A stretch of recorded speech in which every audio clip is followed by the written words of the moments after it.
هو اليمني حاضر قبل المباراة بساعة ونص تقريبا يا شباب. في معنا مشجع كابتن اسمك اخي؟ ايمن علي الضبيبي. ايمن علي الضبيبي. نعم.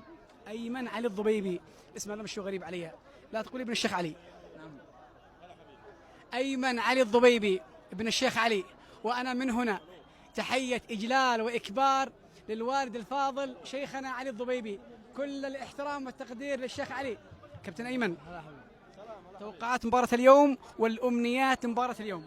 الامنيات ان شاء الله ان فوزنا اليوم ونتواجه في النهايه احنا والسعوديه ونرفع الكاس ونرفع راس الشعب اليمني كامل باذن الله.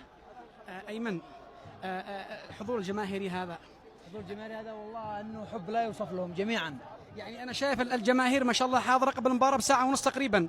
اكيد والحمد لله، هذا نعمه من الله. انت يا ايمن في ابها، من ساكن في ابها؟ ساكن في ابها، كله جينا عشان المنتخب.